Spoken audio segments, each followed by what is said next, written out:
আমার চ্যানেলে তোমাদের সকলকে স্বাগত। আজ আমরা ক্লাস 6-এর রায়োমার্টিন প্রশ্নবিচিত্রা থেকে ইতিহাসের তৃতীয় পর্যায়ক্রমিক মূল্যায়নের চতুর্থ স্কুল সলভ করব।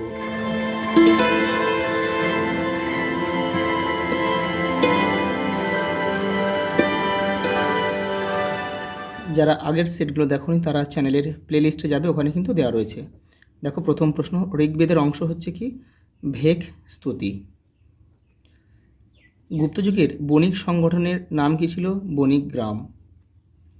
জৈনরা গণিত বিজ্ঞানকে বলতো সংখ্যায়ন। নাসিক চৈত্য গড়ে ওঠে সাতবাহন আমলে। তামিল ভাষায় রামায়ণ লেখেন কম্বন। গৌতম বুদ্ধের মায়ের নাম ছিল কি? মায়াদেবী। আর ত্রিশূলা ছিল মহাবীরের মায়ের নাম। জৈনদের ধর্ম প্রচারককে বলা হতো তীর্থাঙ্কর। রুদ্রদমন ছিলেন শক শাসক।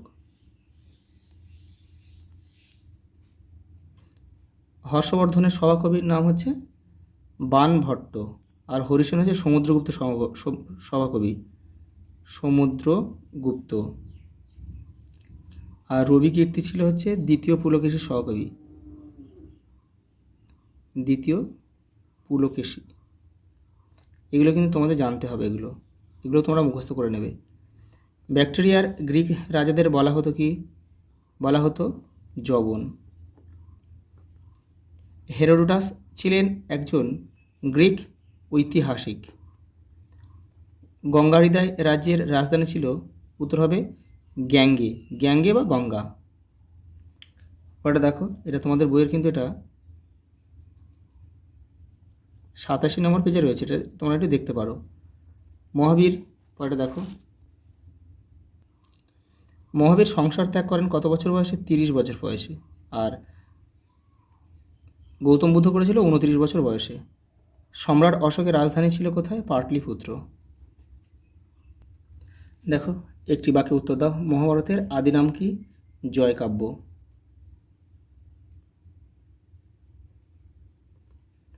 কোন রাজা প্রথম লিখিত আইন চালু করেন?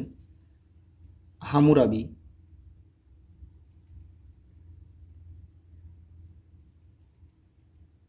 ব্যাবিলনের রাজা। গাথা সপ্তশতী লেখক হচ্ছে হাল। সাতবাহন রাজ।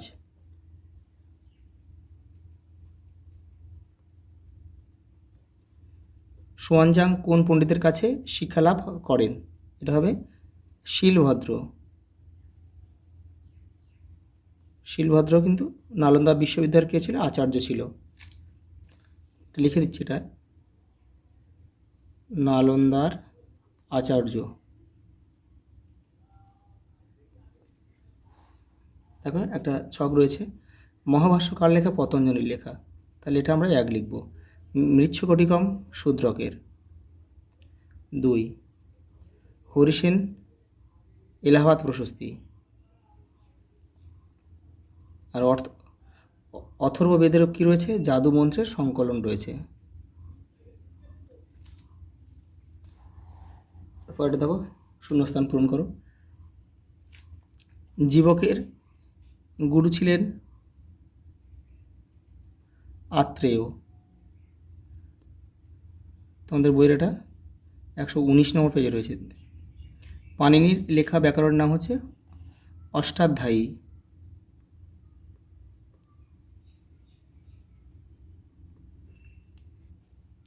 পরে দেখো, পিটক শব্দের অর্থ হচ্ছে ঝুড়ি।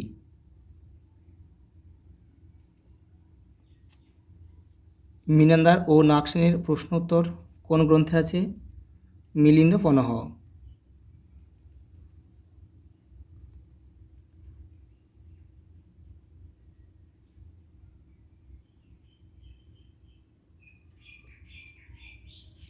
পরে দেখো,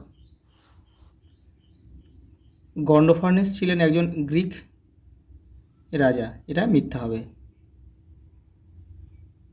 কারণ ইনি ছিলেন ইন্দো পার্থিয়ান। ইনি ছিলেন ইন্দো পার্থিয়ান, পার্থিয়ান মানে পারস্য, বর্তমান নাম হচ্ছে ইরান। পরেরটা দেখো, অশোক সারা জীবনে একটি মাত্র যুদ্ধ করেছিল, এটা কিন্তু সত্য। যুদ্ধটার নাম কি? কলিঙ্গ। হয়েছিল 261 খ্রিস্টপূর্বাব্দে। দেখো মান 2 রয়েছে কি? স্ত্রীধন কি? তোমাদের বইয়ের 107 নম্বর পেজ দেখো। এই দেখো, একে স্ত্রীধন বলে। এখানে এই আমলে আছে, এটা লিখবে গুপ্ত আমলে। পরের প্রশ্ন দেখো, রেশমপদ কি? 142 নম্বর পেজে রয়েছে দেখো রেশমপদ। এখান থেকে এটা লিখতে হবে। পরের প্রশ্ন দেখো, আর্য সত্য কি? 72 নম্বর পেজে রয়েছে দেখো আর্য সত্য। এই যে এখান থেকে এটা লিখবে। দেখো পরের প্রশ্ন, যবনিকা কি? 146 নম্বর পেজ। এখান থেকে এই পর্যন্ত। পরেরটা দেখো, গুরুকুল ব্যবস্থা বলতে কি বোঝায়? তোমাদের বইয়ের 111 নম্বর পেজে রয়েছে দেখো। এই যে তোমরা এটা এখান থেকে লিখবে। এখান থেকে এই তাকে গুরুকুল ব্যবস্থা বলা হতো এই পর্যন্ত। দেখো পরের প্রশ্ন, মেঘদূতম কাব্যের রচয়িতা কে? কালিদাস।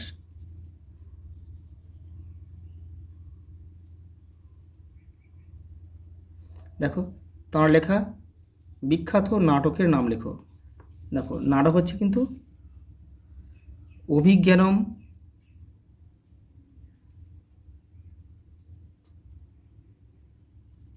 অভিজ্ঞান শকুন্তলম, এটা কিন্তু নাটক। আরেকটা রয়েছে মালব মালো মালবিকা মালবিকাগ্নি মিত্রম, এগুলো কিন্তু নাটক। আর মেঘদূতম বা কুমার সম্ভবম যেটা রয়েছে সেগুলো কিন্তু কাব্য, এটা কিন্তু তোমরা গোলাবে না। পরেরটা দেখো, দ্বিতীয় চন্দ্রগুপ্তকে সকারি বলা হয় কেন? 92 পেজে দেখো। এই যে এখান থেকে এই পর্যন্ত। পরে দেখো মান 3 দিয়েছে। দেখো ঋগ্বেদে গ্রাম বলতে কি বোঝাতো? 52 নম্বর পেজে রয়েছে দেখো। এখান থেকে এটা পুরোটা লিখবে যেহেতু মান 3 রয়েছে। পরেরটা দেখো, মিশরকে কেন নীলনদের দান বলা হয়? দেখো রায়ন মার্টিন এটা 178 নম্বর পেজে রয়েছে। মিশরকে কেন নীলনদের দান বলেছেন, এটা পুরোটা লিখবে। পরের প্রশ্ন দেখো, তাম্রলিপ্ত বন্দর কেন বিখ্যাত ছিল? এই যে এটা লিখতে হবে। কুমারজীব কে ছিলেন? তার সম্পর্কে কি জানা যায়? 147 নম্বর পেজে দেখো। এই যে পুরোটা লিখতে হবে। প্রাচীন ভারতের বিজ্ঞান চর্চার আর্যভট্টের ভূমিকা বিশ্লেষণ করো। 120 নম্বর পেজ দেখো। এখান থেকে এটা লিখবে। পরেরটা দেখো, গণরাজ্য বলতে কি বোঝায়? দেখো 66 নম্বর পেজ দেখো তোমাদের বইয়ের। এই যে এখান থেকে তোমরা লিখবে।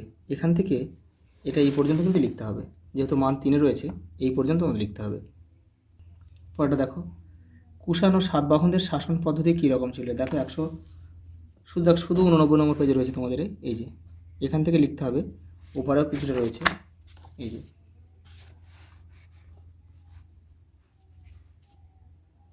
যে দেখো এই পর্যন্ত লিখতে হবে।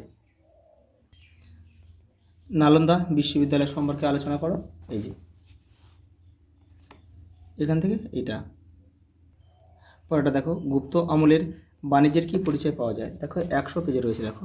এই যে তোমরা এটা এখান থেকে এই পর্যন্ত লিখবে। প্রাচীন ভারতে উপমহাদেশে বিজ্ঞান চর্চা কীরকম ছিল? 118 নম্বর পেজে। এখান থেকে তোমাদের এটা লিখতে হবে। তারপরে দেখো লাস্ট প্রশ্ন 112 নম্বর পেজে রয়েছে এটা। প্রাচীন ভারতের বিখ্যাত শিক্ষাকেন্দ্র হিসেবে তক্ষশিলার গুরুত্ব আলোচনা করো। দেখো 112 নম্বর পেজে তোমাদের বইয়ের উত্তরটা রয়েছে। এই যে দেখো তক্ষশিলা মহাবিহার, এটা পুরোটা লিখতে হবে। আজ এই পর্যন্ত, দেখা হবে পরের ভিডিওতে।